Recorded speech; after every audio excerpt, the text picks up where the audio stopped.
Oh iya Sofi, kamu tahu nggak aku kemarin itu habis ini lihat film judulnya itu Keluarga Super Irit. Keluarga Super Irit. Iya. Beberapa hari yang lalu aku juga lihat film itu loh. Gregetin banget tahu. Masa pengeluaran sekecil apapun itu diperhitungkan sama ibunya.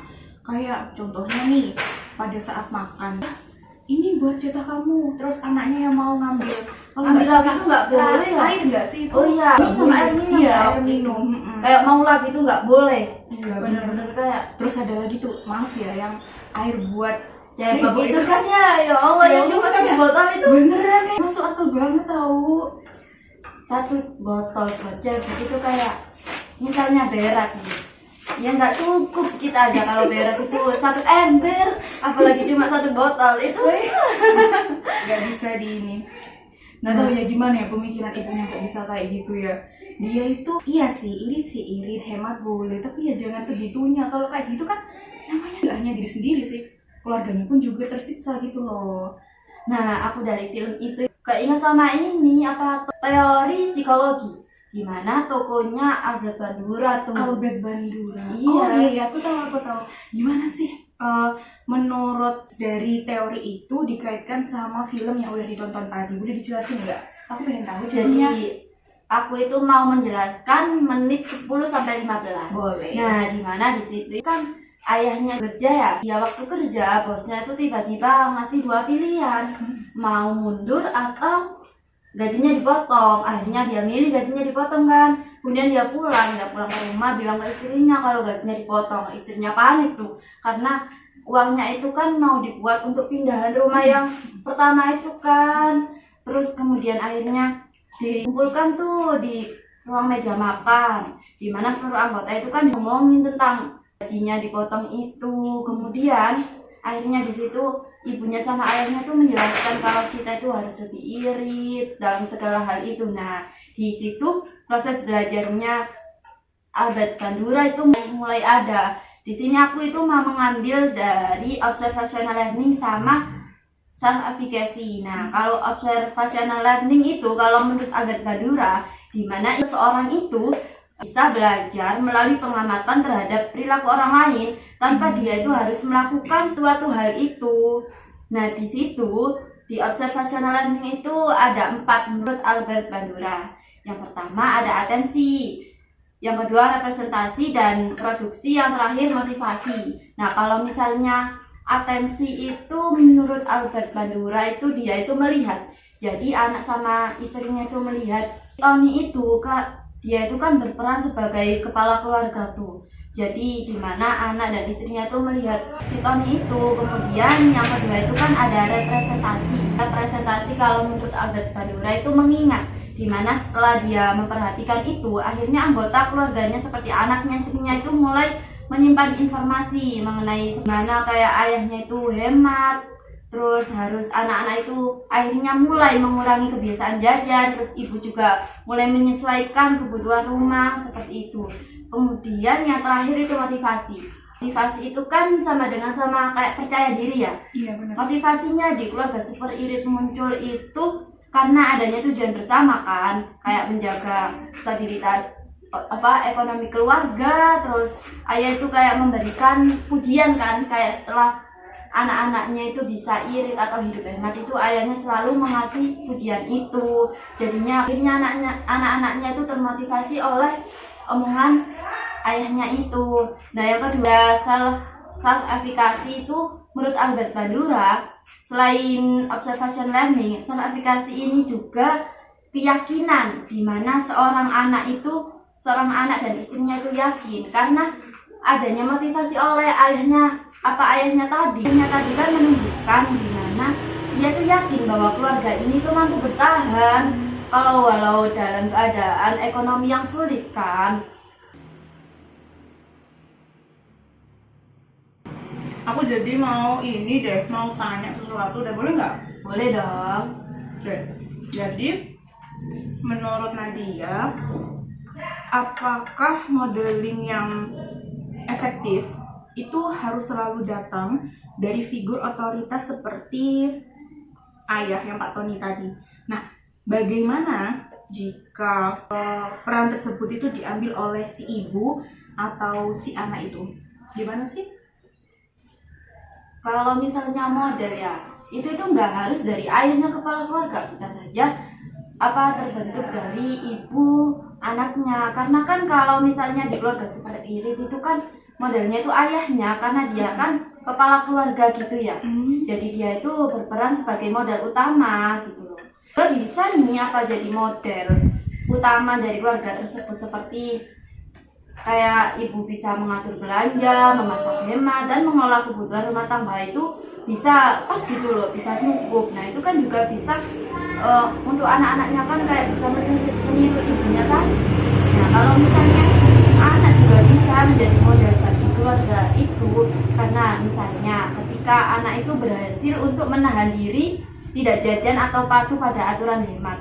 Nah perilaku itu kan kayak memicu gitu loh, seperti kakaknya atau adiknya itu tadi, atau ayahnya atau ibunya itu meniru si anaknya tadi gitu. Jadi modeling itu nggak hanya untuk nggak hanya ayah dan ibunya, anaknya juga bisa. Seperti ketika anak itu berhasil untuk menahan diri, tidak jajan atau patuh pada aturan hemat. Nah perilaku tersebut kan bisa untuk memicu anggota keluarga itu untuk meniru seperti itu. Oh gitu ya. Oke, jadi kalau pakai teorinya Albert Bandura itu, yang jadi panutan di keluarga itu nggak harus selalu ayah ya, yang kayak tadi yang modeling itu yang Nadia bicarain. Nah ibu juga ternyata itu kuat banget pengaruhnya. Karena apa? Karena kelihatan langsung dari setiap hari apa yang dilakukan oleh ibu tadi. Bahkan anak pun bisa jadi contoh. Yang paling berkuasa itu dan gampang ditiru itu bukan hanya seorang pemimpin yang biasanya kalau kita ketahui itu kita itu panutannya itu ayah gitu, tapi enggak ya, itu nggak harus terkadang dari ibu atau anaknya itu kan juga bisa kan ya, karena terkadang ayah itu benar sebagai kepala keluarga, tapi enggak, kadang ada ayah yang dimana dia itu nggak bisa dicontohkan. Iya benar-benar. Oke, terima kasih penjelasan kamu, sangat bagus banget. Kita nonton film itu nggak sekedar menonton aja, tapi kita tahu maksudnya ini gimana sih kan. Apalagi kita jurusan psikologi ya, jadi bisa menyangkut mereview itu dari teori-teorinya toko psikologi. Iya, jadi bermanfaat banget.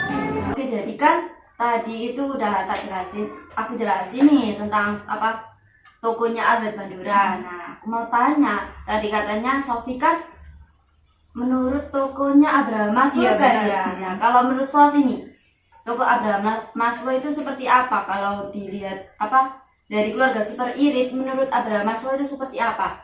Oke, yang tahu deh. Oke, jadi kita perlu ketahui dulu ya. Kita juga pasti udah familiar nih dengan tokoh Abraham Maslow. Nah, sekarang aku tanya balik. Kamu tahu nggak Abraham Maslow itu teorinya itu teori apa? Kalau yang aku tahu nih ya, Abraham Maslow itu ada 5 hierarki itu enggak sih? Iya betul. Betul kan? Ya. Oke, jadi kita udah tahu nih teorinya ada 5. Sekarang aku mau nyebutin. Yang pertama, yang paling utama ya, itu yang paling dasar yang harus dipenuhi oleh seseorang itu makan, minum, istirahat dan lain sebagainya. Terus ada lagi rasa aman itu. Terus yang ketiga itu dicintai. Terus ada lagi yang di atasnya itu penghargaan, dan yang paling puncaknya itu adalah aktualisasi diri, itu dimana manusia sudah mencapai sesuatu yang diinginkan selama ini, seperti itu. Nah, jadi dari film yang udah aku tonton sama kurang lebih 2 jam sih ya kalau nggak salah ya. Iya, 2 jam itu ya. Jadi aku itu berpikir, kok hidup tokohnya itu berat banget gitu ya. Padahal kalau dilihat-lihat dia itu nggak miskin, dia nggak kelaparan, bahkan kelihatannya itu fine-fine aja gitu loh. Tapi ada satu hal yang terasa jelas banget. Aku lihat itu kayak hidupnya tuh sempit gitu loh, penuh dengan ketegangan. Dan setiap keputusan itu selalu diambil dari rasa takut. Nah, menariknya lagi, apa yang sering kita lihat di film ya, itu sebenarnya juga sering terjadi di kehidupan nyata. Coba nih bayangkan adegan seperti ini, misalnya bangun siap pagi, melakukan rutinitas yang sama tiap hari, makan seperlunya, bekerja tanpa antusias, menolak ajakan orang takut keluar rumah, takut gagal, takut kehilangan apa yang sudah ada. Nah, secara ya, kalau kita dilihat dari sehari-harinya, apa ya, emosi yang ada di keluarga itu tuh cukup datar gitu loh, kayak ya biasa aja gitu aku gitu. Iya, udah dari kayak ada sesuatu yang bikin keluarga itu kayak seneng gitu. Bener, hubungan antara ibu ke anak atau ayah ke anak Itu jarang, ada jarang gitu. bener, kayak nggak terlalu dibilang terlalu humoris nggak sih? betul Gitu kayak kan. gitu. Nah, di Abraham Maslow ini juga menjelaskan bahwa manusia itu punya beberapa lapisan kehidupan yang sudah aku jelasin tadi, dari dasar, terus ada rasa aman dan lain sebagainya. Nah, di film ini atau di kehidupan yang nyata, orang itu biasanya terlihat aman dari luarnya saja. Iya, biasanya kan kayak apa ya? Kalau dalam psikologi itu ada kata gini, persona. Bener. Kamu tahu nggak bener. persona itu apa? Topeng. Iya kan? Cuma luarnya aja kan. Iya benar, kita nggak tahu apa sebenarnya yang terjadi di dalam lingkup keluarga itu seperti apa gitu. Kadang kita itu mandang dia itu, contohnya kalau dari sikap ya, kita lihat dari seseorang dari wajahnya nih, oh dia itu orangnya baik gitu. Kayak selalu senang. Iya, padahal gitu kita kan. nggak tahu apa yang rasakan dia selama ini tuh. Kita nggak tahu dia tuh sebenarnya itu sedih ya kan? Atau senang gitu kan. senang Kita gitu. hanya tahu topengnya saja. Betul, gitu. iya gitu. Nah, jadi inilah proses pertumbuhan itu mulai terhambat. Aku juga ada di bagian film yang ini sih, di bagian apa ya, yang ada anak itu. Kalau aku lihat itu ada dua. Yang satunya itu si Billy, dia itu sampai dari permasalahannya ada di keluarganya itu, si Billy itu pernah kayak gini sampean, aduh aku udah nggak kuat mentalku. Ada nggak sih yang kayak Iya gitu? benar. Jadi dia itu secara nggak langsung itu dia itu sudah Mengungkapkan apa yang dia rasakan. seperti itu dan terhalang oleh keadaan lingkungan Iya keluarga. benar. Terus ada juga yang sampai si Sally itu kayak dia tuh nggak mau bilang ke orang tuanya kalau dia tuh ada masalah seperti ini. Yang dia punya Yang mau apa itu loh, yang jahit apa oh sih? iya yang dia open PO kaos Iya. itu kan. Terus ternyata Seharusnya dia ditipu. ditipu. Itu dia baru cerita ke orang tuanya waktu Iya. dia ditipu. Kayak ya Allah, dia itu benar-benar mengusahakan untuk keluarganya tapi ternyata dia juga ditipu dan itu bersamaan dengan ayahnya nggak sih? Iya betul. Itu. Betul. Nah, kita bisa tahu kalau kondisi ini itu sebenarnya ada kebutuhan-kebutuhan yang tidak terpenuhi, kayak kurangnya rasa aman dalam keluarganya, kurangnya keterbukaan dalam keluarganya. Ya akibatnya karena apa? Yaitu tadi, karena dari masalah-masalah yang terus-menerus tidak ada hentinya itu. Nah, di Abraham Maslow ini juga memperkenalkan konsep regresi kebutuhan. Apa sih regresi kebutuhan itu? Jadi regresi kebutuhan itu di mana seseorang itu merasa terancam. Nah, di film ini itu juga ada tokoh yang pada saat itu menjauh dari keluarganya, mematikan mimpinya. Tahu nggak siapa? Nggak tahu. Udah tadi sebutin tadi. Dia itu sampai kayak tadi lo sama nggak tahu sih. Oh Sally. Sally. Oh baru Iya betul banget, Shelly. Nah, jadi di titik ini tuh film dan kehidupan nyatanya sangat mirip. Banyak dari kita itu hidup itu bukan dalam kekurangan, tapi dalam ketakutan akan kekurangan. Tapi kita itu tidak menyadari hal seperti itu.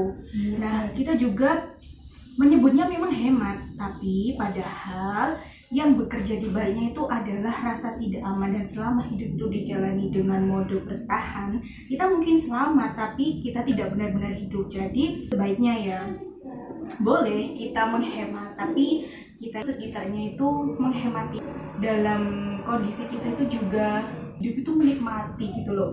Nggak semua itu serba tertekan kayak gitu.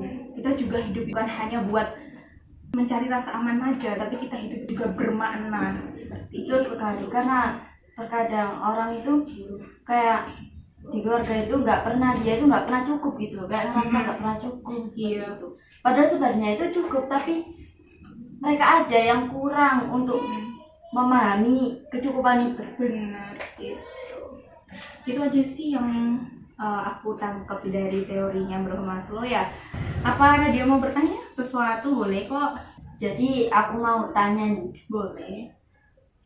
dari tokonya Abraham Maslow tadi, apakah toko itu benar-benar memilih hidup hemat karena kebutuhan atau karena rasa takut yang membuatnya hanya berani bertahan dan tidak bertumbuh? Oke, langsung aku jawab aja ya. Iya, Jadi di film Keluarga Super Irit itu tentunya dia itu kenapa kok milih hemat? Jawaban yang paling singkat karena dia mau aman. Itu dia nggak mau kehidupan selanjutnya itu kekurangan seperti itu. Karena aku mau menjelaskan ini dari keputusan-keputusan yang diambil oleh si ibu itu lebih banyak ada dorongan kecemasan seperti itu. Nah, dia bukan didorong oleh kepercayaan atau harapan, ya jadinya seperti itu. Nah, kalau dilihat dari teorinya Abraham Maslow, keluarga itu terjebak di tingkat kebutuhan rasa aman, di mana memang dia bisa bertahan hidup, tapi dia belum bisa mampu untuk naik ke level atasnya. Nah, jadi itu tadi penjelasan dari teoriku yang hierarki kebutuhan itu dari toko Abraham Maslow. Apa masih ada yang dibingungin atau ingin ditanyain lagi? Boleh. Enggak sih, sudah jelas dari penjelasannya Sofi tadi. Jadi kalau sudah selesai kita lanjut makan.